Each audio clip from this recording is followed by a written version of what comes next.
what's the single best business in the world? And I said, if you could own a royalty on people spending money, like Visa or MasterCard, it's the greatest business in the world. If that ever became a public company, you want to buy that company. Hello. Since December the 7th last year, we've been talking about BFT as they announced a merger with global payments giant Paysafe. That day is upon us now, and the special meeting to approve the merger will be held on Thursday the 25th of March. So come Friday, Paysafe is almost certain to officially be unleashed as a public listed company and trading under the new ticker symbol PSFE. There is some big news, serious contracts and incredible foresight from none other than Cathie Wood that we need to discuss as the countdown begins. Stay tuned.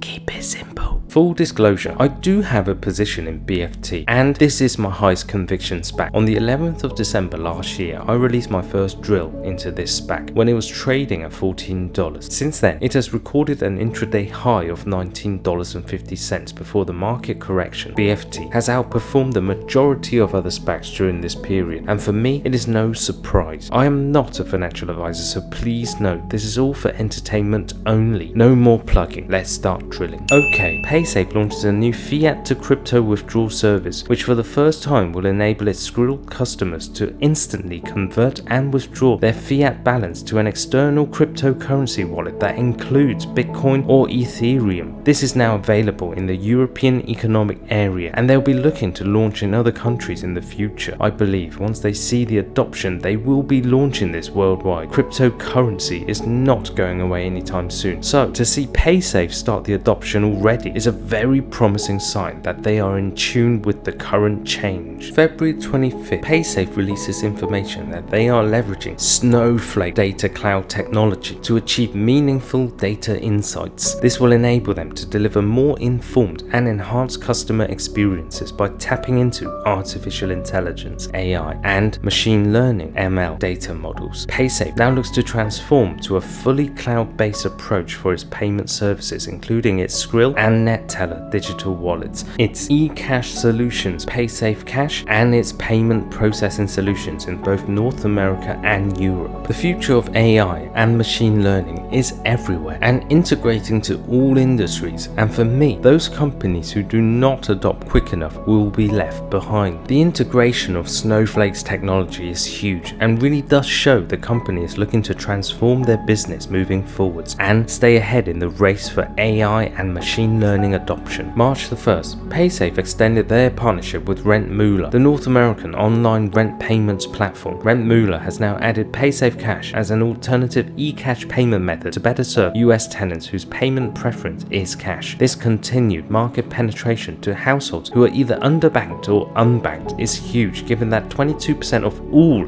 US households fall into this category. It's almost an untapped market in terms of what Paysafe can offer. March the 8th, Paysafe announces a multi-year global deal which will see Microsoft support Paysafe's strategic move to cloud-based transaction services. As part of the collaboration, Paysafe will leverage Microsoft Azure's open and flexible cloud computing platform tools for its US payment processing and merchant services. The continued partnerships and agreements with Microsoft is big and follows on from its agreements with Microsoft Store and Xbox payments integration. March the 15th, Paysafe announces an expansion of its partnership with PointsBet, the premier global sportsbook operator that recently launched its online sports betting brand in Michigan. PointsBet already uses Paysafe payment processing services in 5 other regulated US states. This again shows the sheer dominance that Paysafe has in the sports betting markets worldwide. March the 16th, Paysafe partners with Provima to enable online cash payments for loans and insurance purchases. Provima are a Polish fintech company offering a wallet application for financial management. This new collaboration will allow customers to use the leading online cash solution, Paysafe Cash, to pay for Provima services and manage their finances. March 17th, Paysafe and NeoPollard Interactive announced Canadian collaboration in Alberta's regulated online gambling space. NeoPollard Interactive is the premier provider of the most profitable iLottery programs in North North America. Again, we can see Paysafe is dominating the iGambling space. Finally, the biggest news of all comes on March 18th, and that is Paysafe formally announces a post-merger board of directors to lead the company forwards. The new board of directors brings a multitude of experience across payments, banking, technology, gaming, entertainment, legal and regulatory affairs,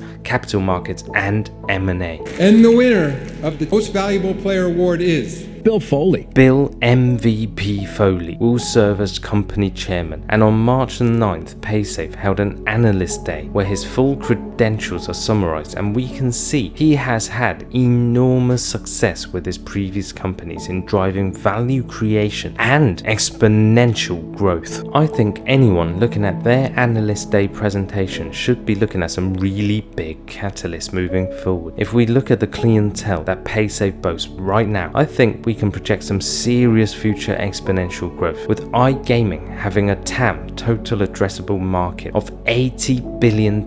We can see Paysafe has already tapped the biggest players in this space, including DraftKings, 888.com, Bet365, and William Hill, for example. We also got to see for the first time some real numbers, and we can see their projected revenue growth from 2020 to 2023 is showing a CAGR of 10%, which is not exactly rocket fuel, but is showing significant enough projected growth over time. Their guidance is projecting a revenue for 2021 to be $1.5 billion, with a low forecast gross profit of $930 million, representing a 61% margin. Now, they do show a net loss for the last 3 years, but this is exactly where I think Foley will and can turn things around big. One of the most important things is the free cash flows are positive and have been growing for the last 3 years to $362 million in 2020. As Bill Ackman says, this is really what you should be paying high attention to in any stock as an investor. So we look for very high quality businesses, what we describe as simple, predictable, free cash flow generative,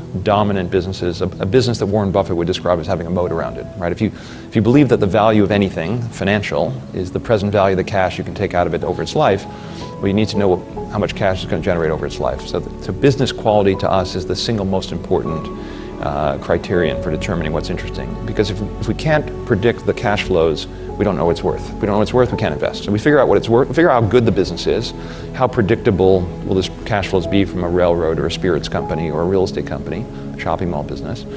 And then we say, okay, well, where's it trading?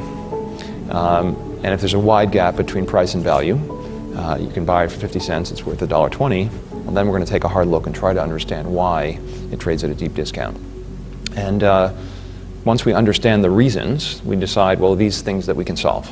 You know, can we, in light of the situation, the circumstances, can we be influential in changing these levers that can cause this valuation discrepancy to narrow? And is this a business that, while we're causing the valuation discrepancy to narrow, we can also perhaps contribute to the valuation growing? And if those things are true, we found something that looks quite interesting for us.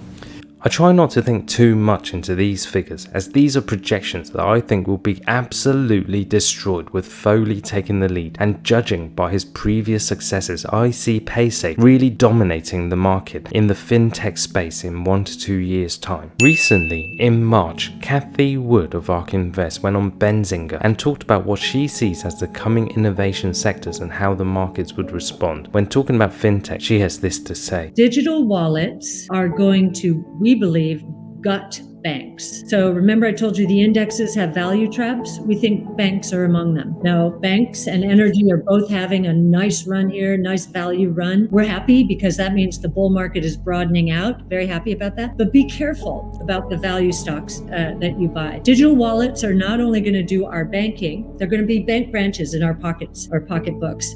We're going to do our banking. We're going to take loans. We're going to pay debit on our Cash App or our Venmo and other PayPal accounts.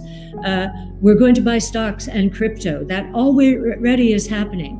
Millennials are leading the way here. I think banks are facing innovative dilemma, the innovator's dilemma, and I think they are going to have a hard time catching up. Old DNA versus new DNA. Listening to her words, Paysafe literally checks all the marks, from the justification of Cathie Wood's Ark ETF, which is aimed to provide exposure to fintech innovations including mobile payments, check, digital wallets, check, peer-to-peer lending, blockchain technology, and financial risk transformation. I really see a high probability that Ark would be adding PSFE into this portfolio. It just makes a lot of sense to me. When we look at the actual holdings in the ETF, I only see Square and PayPal as being similar or viable competitors to Paysafe. It would not surprise me at all, therefore, to see Paysafe within ARKF in a few weeks' time, and this would be huge for the stock, and I could see the price moving up big. But even if Ark do not invest in Paysafe, it is not the end of the world, and the upside is still massive in the long run. To summarize, BFT will be voting to merge into PSFE on coming Thursday. If you want to get in before the merger, you still have a couple of days. As Warren Buffett once said, someone is sitting in the shade today because someone planted a tree a long time ago. I see Paysafe as a 10x company in the 1 to 3 year time frame with some ease. Bill MVP Foley is unparalleled and unmatched, and I can see him turning this company seriously profitable. As Cathie Wood says, old DNA versus new DNA, and Paysafe is striving forwards in the new age of fintech. Thank you for watching. Please take my analysis with precaution, do your own due diligence, and speak to a professional before you look to invest any of your money. If you are interested in WPG stocks that I have in my Freedom portfolio, please check out my other videos. For more huge growth stock picks, analysis, and updates, please stay tuned and just consider subscribing to my channel so you get all the information first. I am the Simple Trader. I try to keep this simple, and will simply see you next time.